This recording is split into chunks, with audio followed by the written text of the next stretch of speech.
Everyone, narito ulit tayo para sa ating pananambahan ngayong Sunday. Ito po yung third Sunday na pinag-uusapan po natin yung book of Romans. We had talk about Romans 1, then Romans 2, and then ngayon is Romans chapter 3. At ito ay patungkol sa righteousness of God apart from the law. At sa Romans 3:21 hanggang 26, doon po yung basihan ng ating message. At ngayong pandemic, isa sa mga namimiss nating ministry, yung kaingayan ng mga mabata, children's ministry.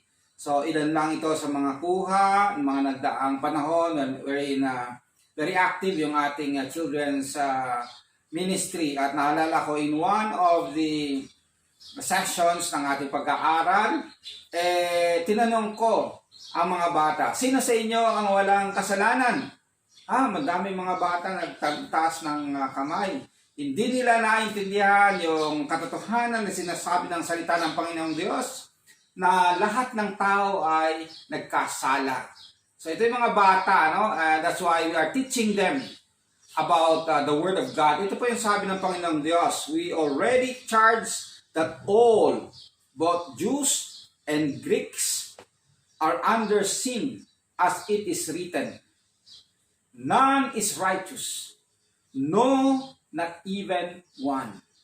Yan po yung salita ng Panginoong Diyos na nagsasabi na lahat ay nagkasala, anumang lahi, Hudyo man o hindi.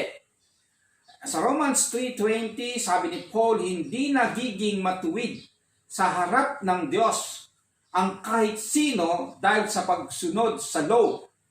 Kasi ang ginagawa ng law, pinapaalam lang sa atin na nagkasala tayo. Yan po yan, sabi ni Paul. Na yung understanding ng law na binigay ni Moses sa Old Testament, ito po yung trying hard yung mga Israelites to obey the law. Pero ang paliwanag dito sa New Testament, especially ni Paul, hindi sa pagsunod ng law tayo ay maging matuwid, kasi kailanman wala sa atin or kahit sa mga Hudyo ang talagang sumunod 100% sa law except Jesus Christ. Si Jesu Kristo lang po ang nakasunod.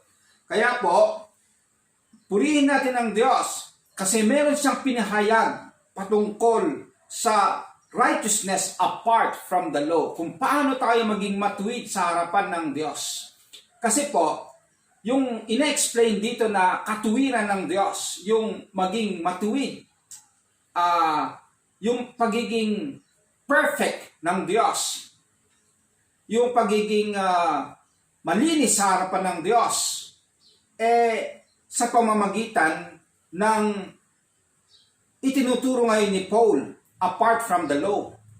Kasi nga, hindi pwede yung law, ang kaya lang ng law, ni Moses, pinapakita kung gaano tayo makasalanan.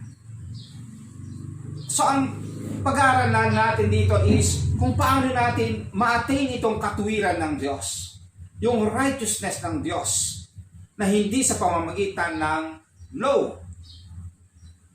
Una po na makikita natin is through the redemption that is in Christ. Yung redemption na word, ito ay repay back or repurchase or buy back. Okay. In short, ito ay patungkol sa kaligtasan. So sa pamamagitan ni Jesus Christ, yung kaligtasan. Pag sinasabing redeem, meron kang ari-arian na halimbawa isinanla mo, pagkatapos you want to redeem, kailangan ibalik mo yung bayad or bayaran mo. Okay, you are going to buy back. Apply ito sa mga, at that time kasi sa panahon ni na Pablo, may mga slaves na pag sila ay nagmasipag at nagkaroon ng pera, pwede nilang bayaran ang kanilang kaligtasan or freedom. Okay? Pwede nilang bayaran yung freedom nila. So, tinutukoy dito yung paano tayo maging free from sin. Sino ang magbabayad? Of course, hindi natin kayang bayaran. Kaya ito po ay redemption that is in Christ. Sa passage natin, for all have sinned and fall short of the glory of God and are justified by His grace as a gift through the redemption that is in Christ Jesus, whom God put forward as a propitiation by His blood. Mas malinaw po sa Tagalog, ganito po yun. Nagkasala ang lahat at walang nakaabot sa kaluwalhatian ng Diyos. Pero dahil sa sobrang kabaitan ng Diyos, ginawa silang matuwid. Binigay ito sa kanila ng Diyos sa tulong ni Christ Jesus na nagpalaya sa kanila. Pinadala siya ng Diyos para ipambayad ang dugo niya sa kasalanan ng tao. Okay, pansinin po natin dito mga kapatid, yung word na nagpalaya. Okay, we are freed, okay, from our sins. Parang yung mga slaves, they were freed from slavery. Ito naman, freed from the bondage of sin and Satan. Ano ang ibinayad? Ang dugo ni Jesus Christ ang ipinambayad sa ating mga kasalanan. Yun po yung paliwanag ni Apostol Pablo at naging foundation ito ng ating katuruan. Na every time na nagtuturo tayo patungkol sa kaligtasan, hindi po mawawala yung ginawa ni Jesus Christ sa krus ng Kalbaryo. Na yung buhay niya ang naging pambayad para sa ating kasalanan. Merong libro na Finished Work of Christ by Francis Schaeffer. Pinapaliwanag dito kung paano tinapos na ng ni Jesus Christ. Wala na tayong pwedeng maidagdag para sa ating kaligtasan. Hindi pwedeng bayaran natin ang Diyos sa pamamagitan ng kayamanan natin. Hindi pwedeng bayaran natin sa pamamagitan ng mabuting gawa natin. Hindi po. It is already done. Sabi sa sa picture na yan, it is finished. He has done it all. He has done it all. Ginawa na ni Jesus Christ the finished work of Christ on the cross. Wala nang maidadagdag ang tao para sa kanyang kaligtasan. It is done by Christ on the cross. May isang kwento, yung isang bata na kasama niya yung kanyang tatay, gumawa sila ng sailboat na laruan na ganyan. Tapos tungtua yung bata, pinipinturahan nila, tapos nung dirinay sa araw, pumunta siya ng school at dali-dali siyang umuwi pagkatapos ng school at natuyo na yung kanyang sailboat, sinubukan niya sa maliit na tubig. Okay, tuwang-tuwa siya sa kanyang paglalaro. Pero as time passed by, gusto niya doon sa may creek. So doon niya nilagay ang kanyang sailboat. Ang problem, hindi niya namalayan na palayo na ng palayo ang kanyang laruang sailboat hanggang sa maanod sa malayo at kahit anong takbo niya dahil bata siya, hindi niya nakuha at nawala na ang kanyang sailboat na talagang gustong-gusto niya, na sa kanya, mahal na mahal niya. One time, nung sila ay nandoon sa bayan kasama ang kanyang nanay, nagulat siya kasi ang sailboat niya nandoon sa toy store, nakita niya. At sabi niya, akin yan eh. Sabi ng nagtitinda, binenta dito sa amin ng $12. Kung meron kang $12, pwede mong kunin uli yan. Kung sa'yo yan. Kasi binigay ko yung $12 para dyan. So ang bata, pagtingin niya sa kanyang pocket, meron siya yung mga allowance niya, eksaktong $12. Tapos, ibinigay niya, ibinayad niya sa kanyang sailboat. So, ang kwento na ito ay tinatawag na 2 times owned. Una, siya ang gumawa kasama tatay niya. Pagkatapos, gustong-gusto niya, kaso nga lang nawala. Pagkatapos, binayaran niya uli para maging kanya. Ang illustration na ito ay ini-illustrate sa tao na ginawa ng Diyos. Tayo ay pag-aari ng Diyos. Mahal na mahal tayo ng Diyos. Pero tayo ay lumayo dahil sa kasalanan. Pero dahil sa pagmamahal ng Diyos, ibinigay niya si Jesus Christ bilang pambayad para matubos tayo. Mabayaran yung ating kasalanan dahil sa pagmamahal ng Diyos sa atin. Yun yung tinatawag na redemption. Redeem, binayaran tayo dahil sa ginawa ni Jesus Christ. So, yung kanyang dugo ang nagbayad sa atin. Sabi ni Peter, "For as you know that you were not redeemed with corruptible things as silver and gold from your vain conversation received by tradition from your fathers, but with the precious blood of Christ." Okay. Tayo ay na-redeem, naligtas, nabayaran. Hindi sa pamamagitan ng pera o ginto, kundi sa pamamagitan ng dugo ni Jesus Christ na dumanak sa krus ng Kalbaryo. May isang missionary sa isang lugar, habang tinuturuan niya yung isang bata sa Sunday school, maraming bata doon, pero may bata na nagtanong, sabi niya, "Teacher, doon po sa worship area namin, nakikita namin yung Diyos namin. Dito sa inyo, hindi ko makita ang Diyos nyo. Doon nakikita namin." Sabi ng Sunday school teacher, "Punta ka uli doon at kuha ka ng needle. Tusukin mo kung ang Diyos ninyo ay dumudugo o hindi."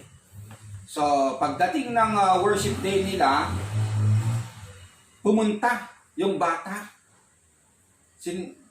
Secretly, tinusok niya yung idol nila. Pagbalik niya sa Sunday school, sinabi niya sa teacher, "Teacher, ang Diyos namin doon hindi dumudugo, matigas." Sabi ng teacher, "Yung Diyos namin dumugo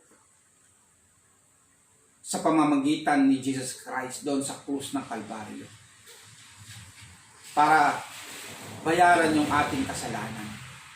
Nagmalasakit siya para sa atin, para sa ating kaligtasan."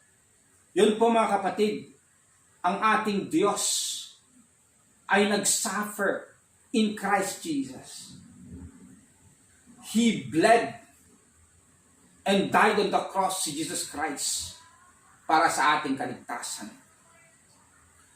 Pangalawa po na point natin kung paano nangyari yung ating katuwiran o righteousness before God is through faith in Christ to all who believe.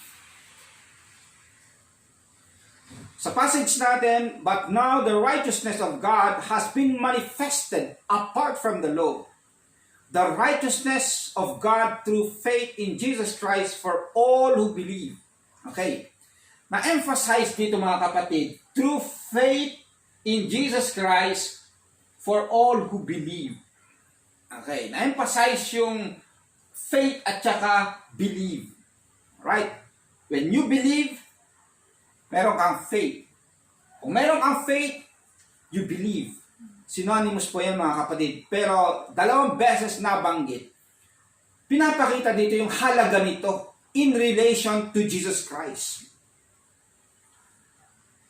Mapapatawad lang sila pag naniwala sila sa Kanya. Ginawa ito para maipakita ang pagiging matuwid ng Diyos. Dati kasi, nagpapasensya ang Diyos at pinalalampas niya ang mga kasalanan ng mga tao. Pero pinapatunayan niya ngayon na matuwid siya at tinuturing niyang matuwid ang mga nananalig kay Jesus. Alright, so nandun yung term na naniniwala, nananalig kay Jesus. Ang Diyos ay matuwid. Pagkatapos nagkakaroon din tayo ng katuwiran sa pamamagitan ng pananalig. Right? Yung pagtitiwala. Sa Romans 1:5, pinaliwanag ni Paul yung faith na ito, through whom we have received grace and apostleship to bring about the obedience of faith. So ang tinatawag na obedience of faith, obedient trust for the sake of His name among the nations. Yung faith, ang result is obedience. Kaya nga, nagkakaroon ng faith ang tao pag naririnig niya ang mensahe at naririnig ang mensahe pag pinipreach si Christ. Right? So, dito ang emphasis ay yung kalakip ng faith, katulad na pinaliwanag natin last Sunday, resulting into works or obedience. We obey the Word of God, we obey God. Okay? Hindi po totoong faith kung hindi ka sumusunod sa salita ng Diyos. At kung gusto mo magkaroon ng faith, sabi dito, it comes from hearing. Alright? Pag naririnig niya ang mensahe. Yung mensahe na ito ay pinipreach si Christ. That's why maintindihan natin na ang preaching natin Sunday after Sunday ay hindi po mawawala si Christ, kung napansin niyo po. When I preach, laging kasama si Christ.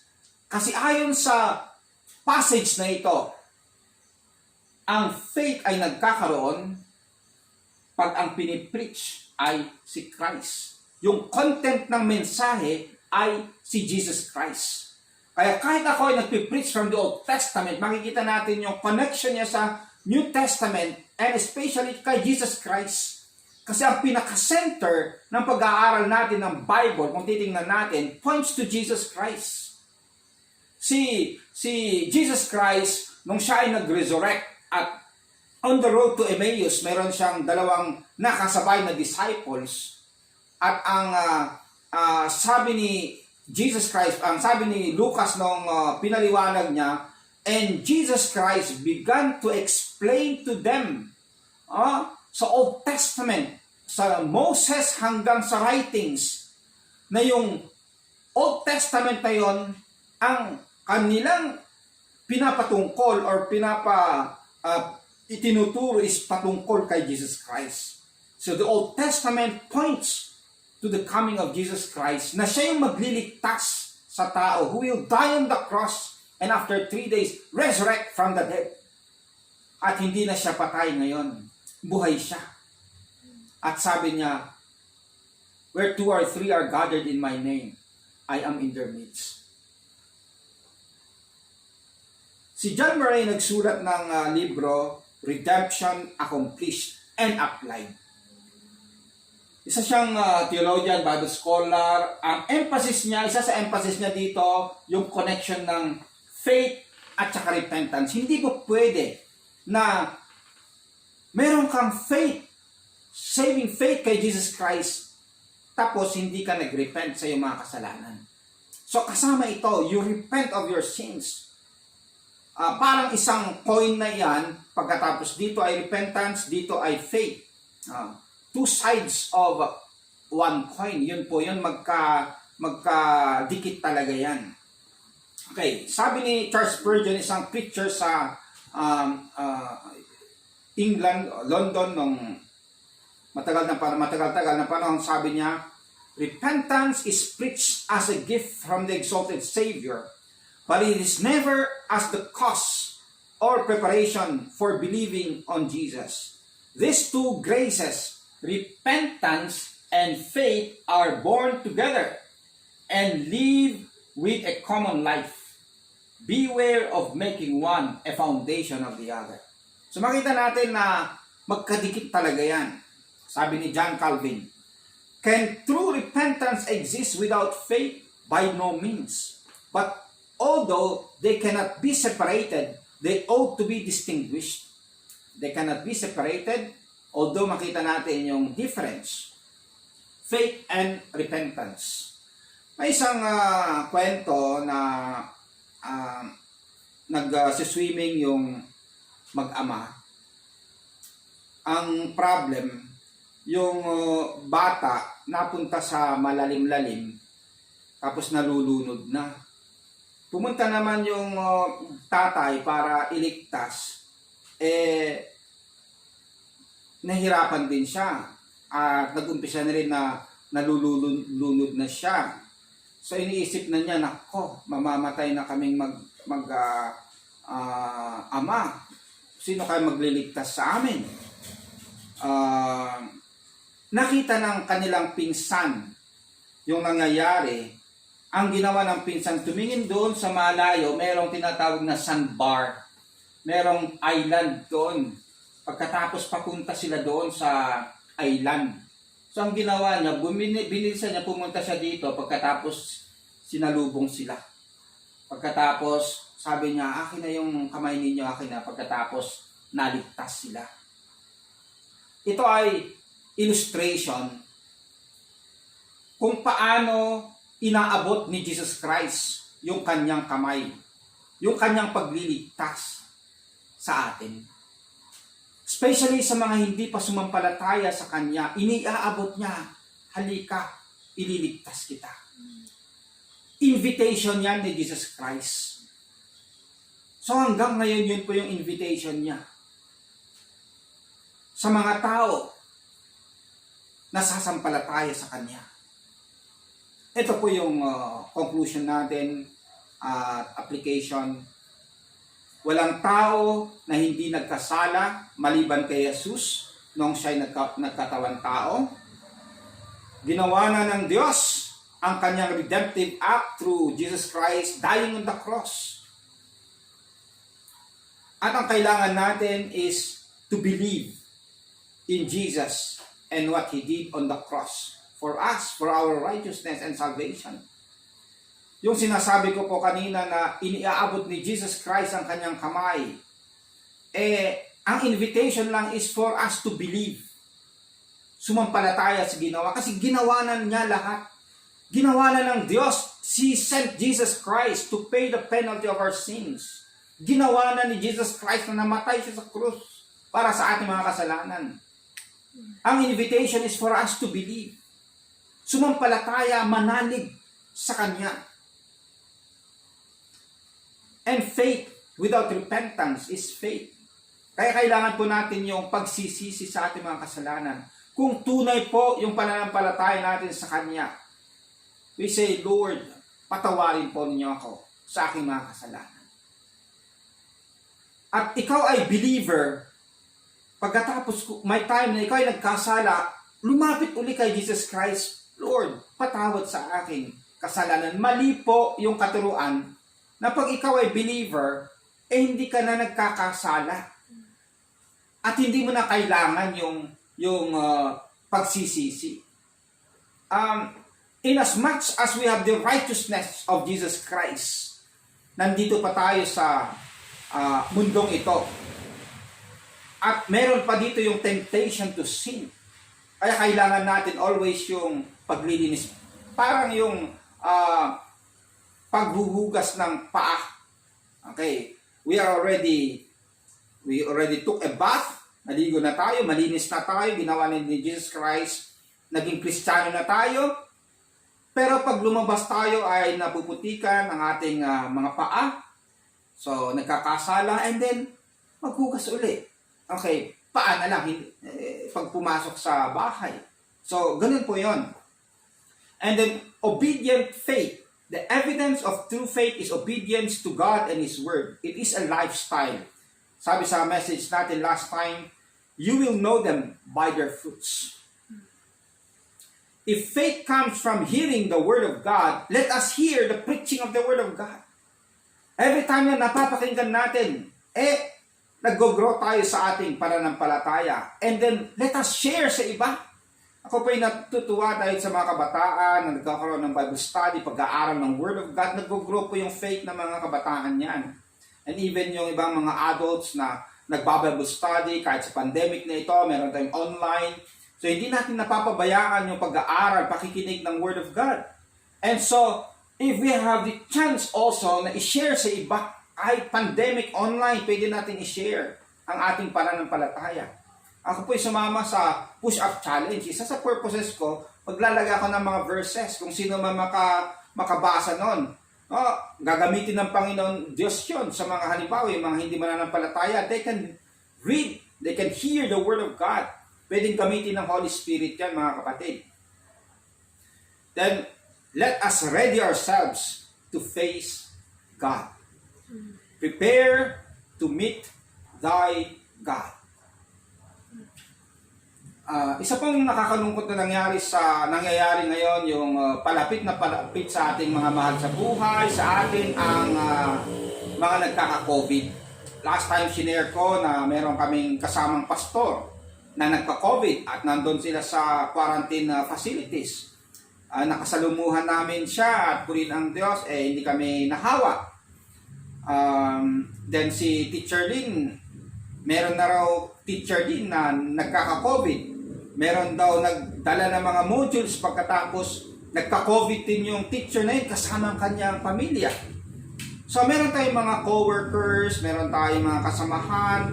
Yung isa sa church natin, meron yung pinsan niya. May COVID din. Yung asawa ng kapatid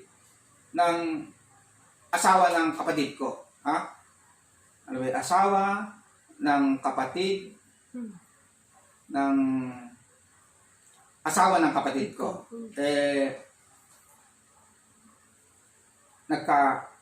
Yung kanyang tito. Nagka-COVID sa Maynila, tapos namatay.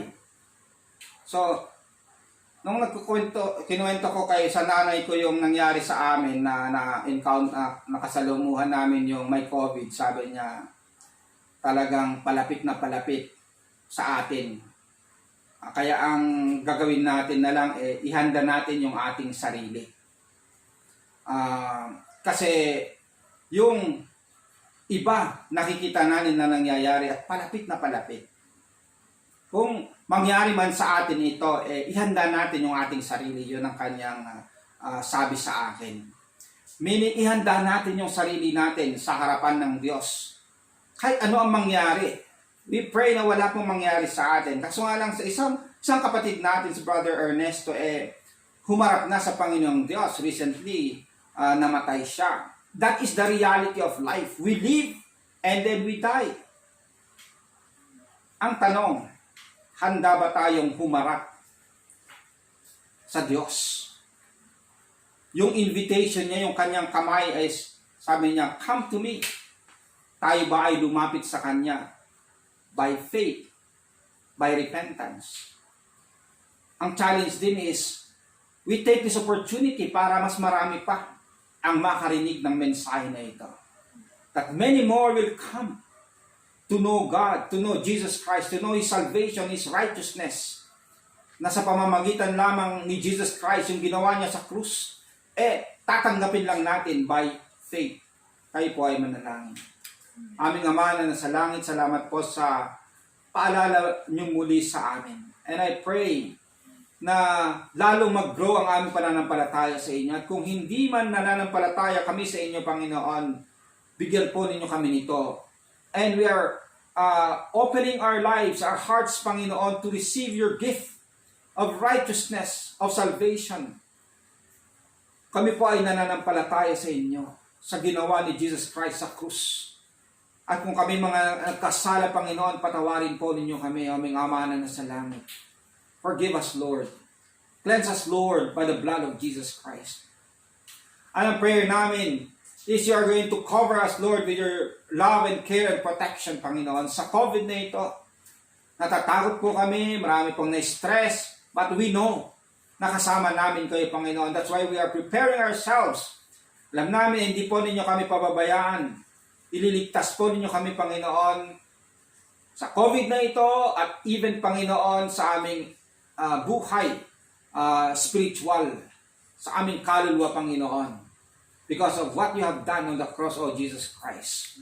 Hallelujah. Pinadalangin namin na sa gitna ng pandemic, kami po ay maging ilaw, Panginoon. To be a witness, to share your word sa mga hindi pa nakakakilala sa inyo, Panginoon. At ano man mangyari sa amin, Panginoon, we are ready to face you. Hallelujah.